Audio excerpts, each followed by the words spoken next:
लोकसभा चुनाव के लिए प्रथम चरण के लिए मतदान जो होना था वो समाप्त हो गया है और अब हमारे साथ एनडीए के प्रत्याशी अरुण भारती हैं। मैं पिछले एक महीना से दौरा कर रहे थे और कल जब वोटिंग हुआ तो पूरे बिहार में वोटिंग परसेंटेज कम गया है, लेकिन जमुई में सबसे अधिक वोटिंग परसेंटेज रहा। लोग अधिक उत्साह मतदान केंद्र पर दिखाई पड़ा। लेकिन पिछले वर्ष जो 2019 में जो लोकसभा चुनाव हुआ था उस वक्त वोटिंग परसेंटेज था वो जमुई में लगभग 55% के करीब था, लेकिन इस बार 50% के करीब है। पहले हमारे साथ अरुण भारती हैं जो एनडीए के प्रत्याशी हैं।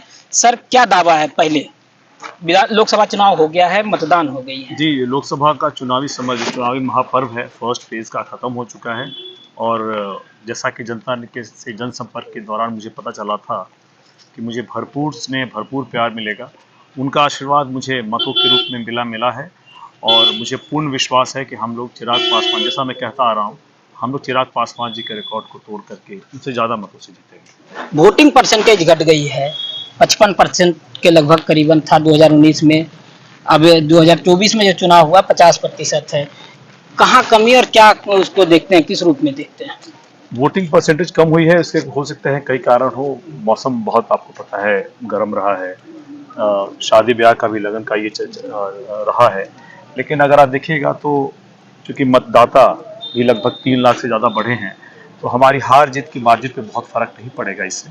और हमारा जो विश्वास है, हमारा जो आकलन है, उसके हिसाब से हम लोग की जीत का मार्जिन चिराग जी से ज़्यादा ही रहेगा। जिला प्रशासन की ओर से और आप लोगों के भी ओर से जागरूकता अभियान लगातार चलाए जाने के बाद भी लोग उतना उत्साह नहीं दिखा पाए जितने बड़े पैमाने पे आप लोगों की आशा थी।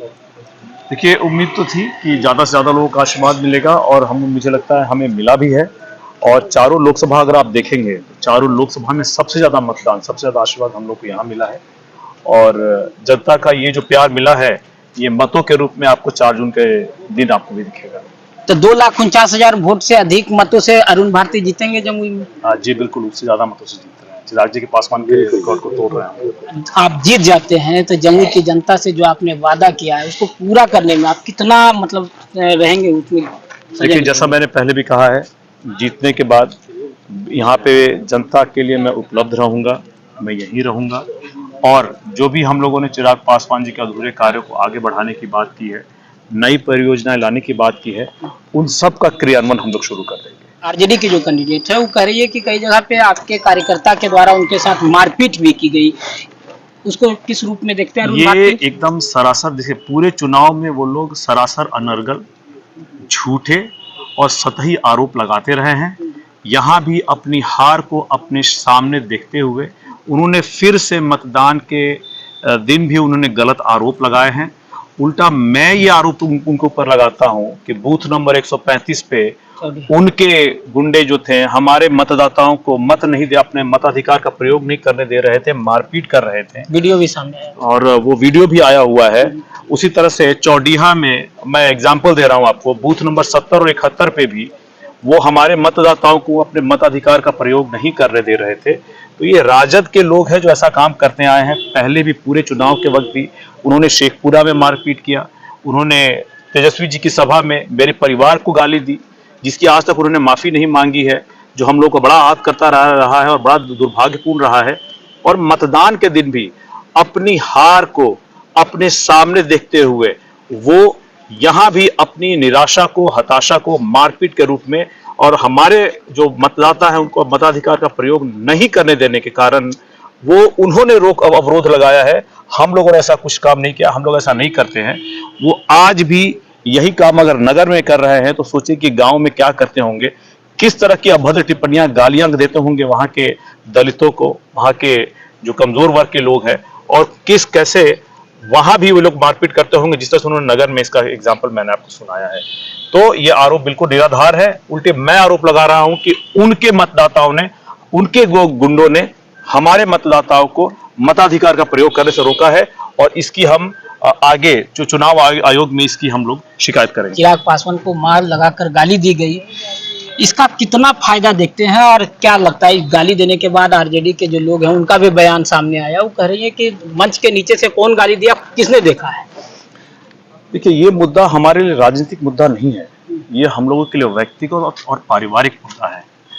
लेकिन जिस तरह से तेजस्वी जी की और महिला प्रत्याशी जी की उस दिन की जो सभा थी, जहां पर उनके सामने ही उनका मंच, उनका आम सभा, उनके समर्थक, उनके वर्कर के सामने, जो पहली पंक्ति के उनके वर्कर जो स्टेज के सामने थे, उन्होंने अभद्र गालियां दी, अभद्र टिप्पणी की मेरी सासू माँ के लिए, चिराग जी की माँ के लिए। एक महिला प्रत्याशी के रहते हुए, जो कि खुद अपने आप को यहाँ की बेटी बोलती हैं, अगर वो एक महिला मेरी सासू माँ की अस्मिता की इज्जत की रक्षा नहीं कर पाई, तो वो यहाँ की बेटियों की, यहाँ की माँ की या बहनों की इज्जत की क्या रक्षा कर पाएंगी। बड़ा दुर्भाग्यपूर्ण है कि इतना कुछ होने के बाद भी आज तक उन्होंने माफी नहीं मांगी है और सिर्फ इसकी सफाई दे रहे हैं। उनको इसकी माफी मांगनी चाहिए थी। उन जो लोग इसके लिए जिम्मेदार हैं, उसकी जिम्मेदारी लेकर के उनके ऊपर कार्रवाई करनी चाहिए थी। आपको ये समझना होगा कि एक राजनेता, एक बड़ा नेता होता है, उसकी जिम्मेदारी का दायरा भी बड़ा होता है। आप सिर्फ ये बोल करके नहीं बच सकते कि हमें कुछ सुनाई नहीं दे रहा था। मंच की जो पहली पंक्ति में लोग आपके वर्कर खड़े होते हैं, मंच के कई नेताओं से उनकी बातचीत होती है, उनका संबोधन होता है और बहुत सी चीजें आदान प्रदान होती है। तो ये कहना बिल्कुल ही गलत होगा कि उनको सुनाई नहीं दिया। वो वहां पे इसके मूक दर्शक और मूक समर्थक बने हुए थे, इसीलिए उनको अपनी सफाई देने के बजाय इस कृत्य पे माफी मांगनी चाहिए और माफी मांग करके जो इसके लिए जिम्मेदार हैं उनके ऊपर कार्रवाई करनी चाहिए। ये थे हमारे साथ अरुण भारती हैं, एनडीए के प्रत्याशी हैं, चिराग पासवान के जीजा हैं। इन्होंने साफ कह दिया है कि चिराग पासवान जो 2019 में 2,49,000 मत से जीते थे, अब इस बार जो 2024 में जो 4 जून को मतगणना के बाद इन्होंने साफ कह दिया कि 2,49,000 मत से अधिक मतों से ये जीतेंगे। अब देखना यह लाजमी होगा कि जब 4 जून को भाग्य का पिटारा खुलेगा तो अरुण भारती यानी एनडीए प्रत्याशी कितने मतों से जीतेंगे। और जमुई की जो उम्मीदवार है, जो आरजेडी की जो प्रत्याशी है, जिन्होंने लगातार यह दावा किया है कि हम जमुई की बेटी हैं, क्या उन्हें हार का मुंह देखना पड़ता है। धन्यवाद।